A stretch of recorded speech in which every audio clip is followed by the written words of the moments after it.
An alarming discovery has the CDC warning hunters ahead of deer season. We'll tell you the precautionary measures they're asking you to take.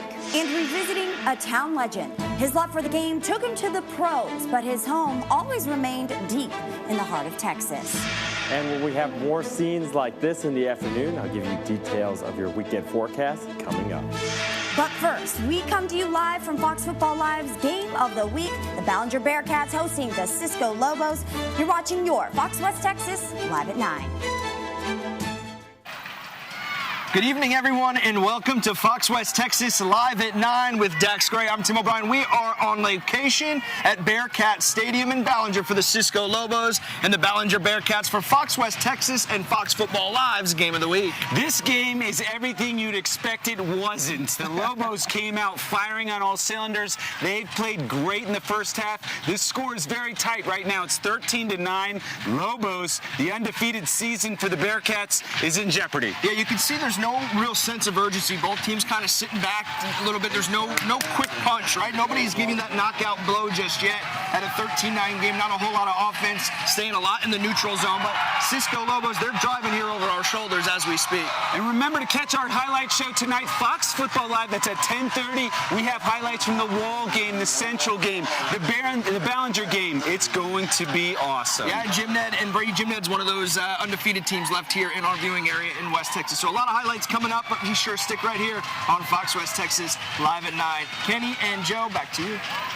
Thanks, guys. Now, a great game out there, however. 13-9.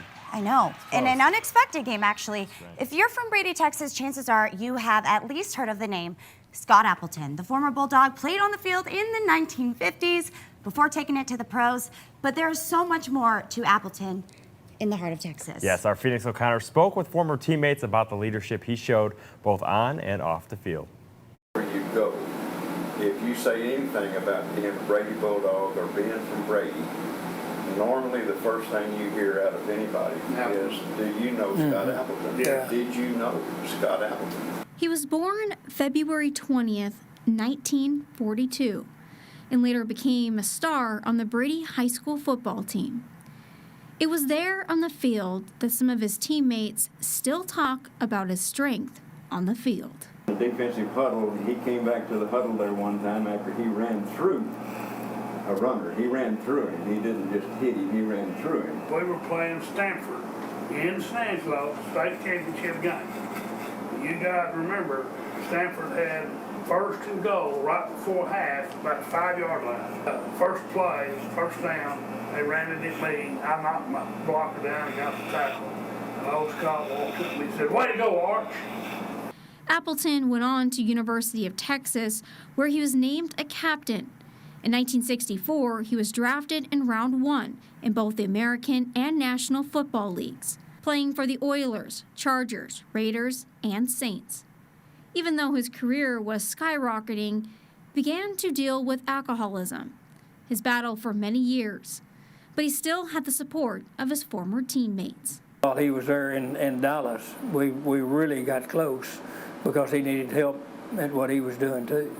While in his recovery, Appleton came down and spoke with high school students and became an ordained minister. He was '63 the leader. national champion. Appleton died in 1992 of heart failure at the age of 50. But his legacy still lives on in West Texas. For Fox West Texas Sports, I'm Phoenix O'Connor. Well, first look at the weather here. No problems for your Friday night lights. Throughout much of the state of Texas, not much going on. A few showers here in the Houston metropolitan area. Also far west Texas, moving into parts of New Mexico. But as we zoom into West Texas, well, we're dry area wide. Nothing showing up on the radar right now. And that's pretty much the case. Current temperatures are sitting in the mid to upper 80s, 86 in San Angelo, 87 right now in Ballinger. It's warm throughout West Texas. The next 12 hours, we're cooling off from the middle 80s to the upper 70s by the time we get to 2 a.m. And then we'll have a low right around 70 degrees overnight tonight. We'll give you a more detailed look on your forecast coming up. But now over to Kenny. Thanks, Joe. This weekend's balloons will take over the big country for the 25th annual Balloon Fest. Now, this is held each year during the last week of September, where pilots from across the U.S. come to have fun in the sky right here in the Big Country. And the event will be hosted by the Optimist Club, a nonprofit that seeks to bring out the best in kids with family events. There will be balloon flights and nightly glows, if West Texas winds permit, of course. And we don't have a lot of vegetation, tall trees and things like that obstruct the landing areas. Crops, but sometimes the crops are already gone, like cotton and things like that, as we fly later in the year. Balloon Fest will be at Redbud Park all weekend long, and if you guys didn't know, hot air balloons have to fly with a viewable license plate. Interesting, right? The more you know. I'm an off-duty officer. I thought it was in my apartment, and I shot a guy thinking it was my apartment. The former Dallas officer was the first witness called to the stand by the defense after state rested their case the day before. Amber Geiger took the stand today, and she was very emotional. Take a look.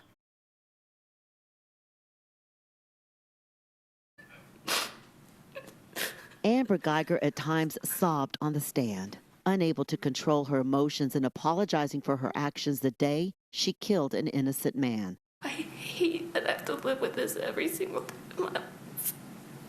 And I ask God for forgiveness, and I hate myself every single day. Jean's family was visibly shaken during the testimony. I wish he was the one with the gun that killed me. I never wanted to take an innocent person's life. Her defense team walked the jury through the night of September 6, 2018. Geiger says she was carrying her tactical vest, lunchbox, and backpack when she approached what she thought was her front door. She says it was cracked open and she heard someone inside and shouted at them. Let me see your hands. Let me see your hands. But she says the person was coming at her. I couldn't see his hands. He was going to kill me. Did you hear anything as he was walking towards you? There was a loud yell. He was yelling, hey, hey, hey. So she says she fired twice, striking Jean once in the chest. She says as she looked around, she realized she was in the wrong place. No police officer ever would want to hurt an innocent person. She says she tried to do compressions on Jean with one hand while dialing 911 for help. But on redirect, prosecutor Jason Hermes grilled Geiger on why she did not give Jean her full attention. Did you properly perform CPR on Mr. Jean? No, I did not. And you could have, right? I tried to do a little CPR. Why would you try and do a little CPR on a man who's dying who needs your full attention? Prosecutors say Geiger even had a first aid kit with combat gauze to help stop bleeding, but she never used it. They say Geiger was more concerned about herself than Jean dying.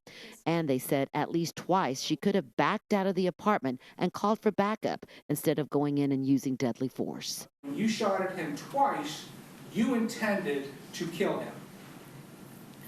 Yes, sir. Sad news out of the Houston area. A Harris County Sheriff deputy was fatally shot during a traffic stop earlier this afternoon. Deputy Sandeep Dhaliwal was a 10-year veteran with the department and was in his early 40s. Sheriff Ed Gonzalez described Deputy Dhaliwal as a hero, a respected member of the community, and a trailblazer. Dhaliwal received national attention in 2015 when he became the first Texas deputy approved to wear his turban and beard while in uniform. He leaves behind a wife and 3 kids. Still to come on Fox West Texas Live at 9, new information about the whistleblower complaint. We'll have that information when we return.